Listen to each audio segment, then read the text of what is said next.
Hello, I am Reasonable Rex, the T-Rex you can trust. Season 15 of King of the Hill is finally here, and I'm going to go through each episode one by one and talk about it and talk about my feelings over it. So, I'm not going to be talking about later episodes. In fact, each time I review these episodes, I haven't even seen what's later in the season. That way I can try to predict things or try to react naturally to things. I'll try to get these videos out as quick as possible. Obviously, I work full-time and I stream when I'm not working, and I'm also taking care of my family. So if it's a little slow, I'm sorry. Anyway, like, comment, subscribe, all that stuff. Let's get into this. So, episode 1 in the new season is called Failure to Hard Launch, and it's all about Bobby and Connie trying to officially become a couple, with a pretty fantastic side plot. The episode opens up with Hank enjoying a nice morning coffee, and then he looks outside and is appalled to see there's an electric truck in his driveway. And it's not so much about the existence of the electric truck itself, it's that it's parked right in front of his house.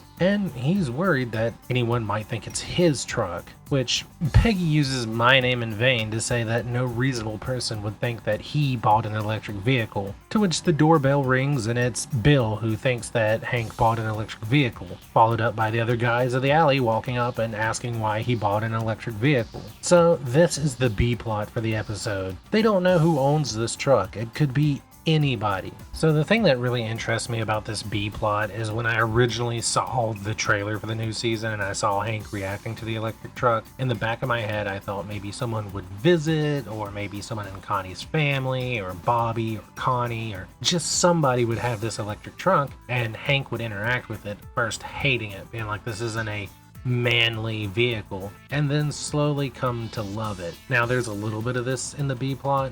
It's actually a mystery over whose truck is this and how the heck can we get them to move it out of the front of my yard so that it's not perceived to be mine. Next up, we cut to Bobby in a flow state. He is managing the heck out of that kitchen. And if you know anything about working in the kitchen, be it something as simple as fast food all the way up to a Michelin star restaurant, it's hectic. But this is Bobby's hobby. We see with Emilio's help, which is his sous chef, best friend, and wingman at the restaurant, he can pretty much handle anything. They are perfectly in sync. We see that he's like, hey, I got this tied down.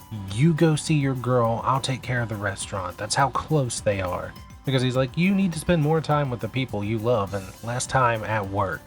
We see that they hang out in her dorm room where they eat and snuggle up and spend time together.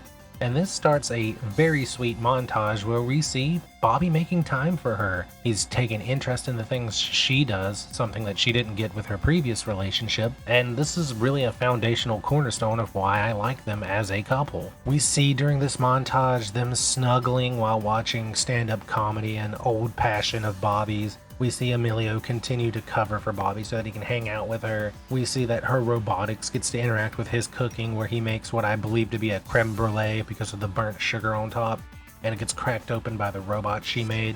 Once the montage is over, we get them once again in bed together. They're taking goofy pictures, they're snuggling, and Bobby wants to post a picture of them together. A so-called hard launch where they announce to the world, hey, we're together. And Connie's like, are you sure you want to do that? Because you could keep it mysterious and vague with a soft launch where we see that I'm clearly with somebody, but we don't know who that is. And he's like, well, is it a bad thing people know? And she's like, well, my ex is the other co-owner of the restaurant that you work at, and unless I'm mistaken, they own a majority share where Bobby only owns a percentage share of the business, so he can easily override any decision Bobby would want to make. So he agrees a soft launch is better. This is where we get a sweet moment of them making a heart with their hands and posting it online. We then cut back to the boys in the alley, and they're investigating the new electric truck that's blocking Hank's house. This is where they start to gather clues, and this is where we get a few. We see that it has some sort of anti-theft measure that lights up whenever someone gets nearby. Notably, Dale says, I'm staying away. That thing is dangerous. We don't know what it could do to us. But the other guys, they're investigating. In the back, they notice a balloon. This is a balloon that says congratulations, and they think maybe this is somebody that just had a kid. They also notice an empty water bottle, which Bill hilariously says, ooh, I knew it was a woman. I don't get that. I drink a ton of water. You should really hydrate with water. Water is good for you. They also notice a back pillow and a tote bag. And these are the few clues they have to put together on who owns this truck. This is where Peggy comes in and she's like, I've read so many murder mysteries. I'm going to solve this case first. To which they point out that she doesn't really have any experience just because she read books. And she says that she's going to find the murderer while they split up and look for clues, making a Scooby-Doo joke. And they're like, you really think this was a murder? She's like, well, you can't rule it out. Hank decides to finally take a step forward and go above and beyond and escalate to a level he didn't think you'd have to, writing a note. And they go back and forth inside Hank's house over how to address the person in the note and how to write, please can you move this vehicle? There's this ongoing joke where Bill keeps assuming the owner must be a beautiful single woman that he has a chance with, which is classic Bill, although a little bit sad. Eventually they come up with a note that they feel is general enough and nice enough while also being firm enough, and they go and place it under the windshield of the truck after Peggy explains that she's on a roll with a whole evidence board to narrow down who the person is that owns the vehicle. Next, we jump back to the restaurant where Chang has shown up, and he is livid because of the soft launch post. He wants to know, who is Connie dating? And he immediately starts grilling Bobby because he's like, aren't you two friends? As Bobby tries very poorly to cover up that it's him that's dating her. Surprisingly, with a massive amount of insight that I didn't think Chang possessed, he wants to see Bobby's hands because he notices whoever's hand it is in the photo is quite a heavy person's hand. Emilio does his best to jump in front of the metaphorical bullet and take it for Bobby by saying, hey, actually I'm dating Connie, which Chang follows up with some hilarious questions that he answers to the best of his ability. And Bobby eventually comes clean when Chang says, hey, I'm gonna fire you, which Chang says, yeah, I appreciate you being honest, but he's still fired. And there's not really anything Bobby can do here, because once again, this is Chang and his father's restaurant with Bobby only owning a portion of it. Emilio is Bobby's right-hand man. Like, they work together in perfect unison. It's because of their work that the restaurant runs so smoothly. Chang proposes that actually you can just go find any immigrant and it'll be a perfect replacement of Emilio, showing how stupid he really is. Not only because of, like, I guess the racial stereotyping that's pretty obvious, but the fact that he doesn't understand how his own restaurant runs, because to him it's just a way to make money. He doesn't understand the core of it. Bobby pleads with Emilio to wait for him because he will get him hired back. We then cut back to the Hill house where Dale, of all people, announces to Hank, hey, there's a new note in response to your note. It's a pretty generic response that just says like, hey, the streets belong to all of us. Let's see if we can get along. And they sign off with Namaste, which is known for people in yoga culture, which is what Hank points out when Bill says, oh, her name is Namaste. But they notice that cars have to be moved by a certain time at the beginning of every month for street sweeping. So they're like, well, this person's going to have to come and move their truck. If they don't, then they're going to get towed. So we'll do a stakeout and we'll catch whoever's vehicle this is. We then lead into Bobby interviewing his new hires to replace Emilio, which leads to the best joke in this episode. Any restaurant skills? No, but I was a prison guard in Venezuela, so I've served many last meals. Murderers love pizza. I like pizza. Watch out for these guy, I love this so much. Oh man, King of the Hill has such great humor. It's not trying to be outwardly funny like a lot of adult animated shows. Like, it's not doing gags like Family Guy and stuff like that. But when they make a joke, it usually lands so perfect. We see that the whole thing behind this is Chang is doing it because he doesn't really want Bobby to have free time to go hang out with Connie. And they have a miserable dinner service. They don't know what Bobby needs to make each dish work, and even end up cooking all the fish that's meant for sashimi, which is of course served raw and should not be cooked. Bobby gets to share a quick moment with Connie after work where he's exhausted and they're just trying to squeeze in what they can between her classes and him closing down the restaurant, either for the night or I think maybe for like an evening service, you know, where you close down and prep for your next service. I don't know. I do believe Connie would take night classes. Either way, she mentions that the one thing that will scare Chang is his father, and his father would not like his investments being messed with. So Bobby has the idea to go behind his back and go talk to his father. We then cut to the guys who are doing their stakeout to watch the truck. They've rolled out chairs, they've rolled out tables, they've got beer, they've got snacks, Heck, Boomhauer even has his banjo, which he's playing. Bill puts in a request, which means that hey, it's a 2-string instrument song. So Hank gets up to go and get his guitar so he can back up Boomhauer in the song. Boomhauer notices we're basically out of beer. We need to go. I'm gonna go get some more beer. So he gets up and leaves. To which Dale says, I drunk most of those beers, so I'm gonna have to go relieve myself in some bushes, leaving just Bill to watch over it all. Bill fights the urge to fall asleep, but he just can't help himself and he dozes off for just a little bit, but then wakes back up as the truck moves with no one inside of it. Now, as a modern day person, we know that self-driving vehicles are much more common and a lot less a thing of science fiction like you would have been believing so many years ago. So having a vehicle that can park itself somewhere else makes a lot of sense. Of course, the guys don't believe it. We'll learn later that they understand that Bill was correct. We've seen the things in it. Who could it be? We then jump to Chang and Bobby meeting with his father, Ted Wasana-san.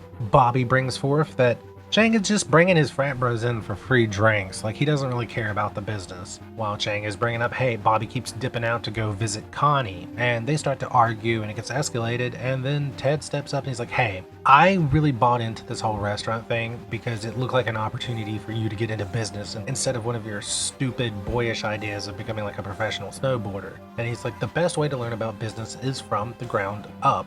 He started in the mailroom, which shocks his son because he's like, wow, you were poor once? So he says, you're gonna work beside Bobby. I'm putting you in the restaurant. You're gonna have to learn how these things work so you can appreciate them. We then cut to the restaurant absolutely falling apart. Chang doesn't know anything. He is unable to really help in any way. He's messing everything up. He's confused by everything. He's tired. He does not want to be doing this. He could be spending his night doing a naval battle party where they flood the basement with water, but instead he's stuck here working like a normal person. Bobby goes to get some eggs from the meat cooler down below because he can't find any more. Chang starts grilling him. He's like, why is she with you? I look so much better than you. Why would she want to be with you? And Bobby proposits, maybe I'm just a better boyfriend.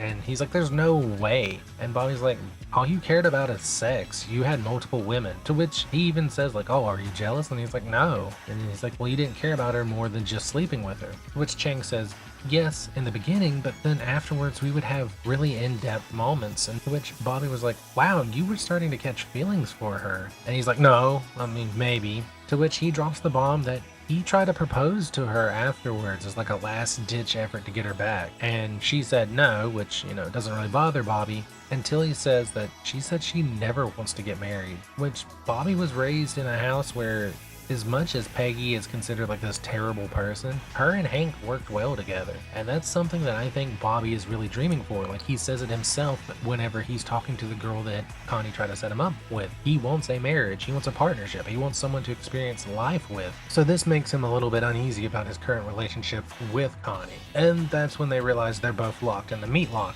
But don't worry, there is one person who does have a key to it. Emilio finally gets his dues as he holds them hostage until he gets a raise, a new title, and that friends of his can have their Steely Dan cover band play on certain days of the week. They give in because they want to get free and get back to the restaurant, which I'm assuming Emilio slid right back into his old position, and they managed to turn the dinner service right around. We then cut to Hank and the boys, where Hank's like, actually Bill's right, this is a self-driving vehicle, but whoever moved it had to be very close to it. This is because whoever moved it needs to be within a certain range to be able to remote control it that way. We then get a small moment of Hank actually appreciating the features that a modern electric vehicle may offer, which all the men judge him for. But he puts down the area that someone would have to be in to move the truck, and it's very small. If you notice, it only hits Hank and Bill's house. It barely even moves over into the houses around them. All the clues are there, but before we can solve it, someone else does. Peggy comes rushing out with a baseball bat to threaten the truck, but Dale jumps in front of her to block it, and the truck opens its doors, recognizing his face. That's right, the truck is Nancy's. She got it as a present because her show, Selling Arlen, is doing so well. It was a gift for it being renewed for a second season. And so it was Dale's job to take care of it while she was away for her party.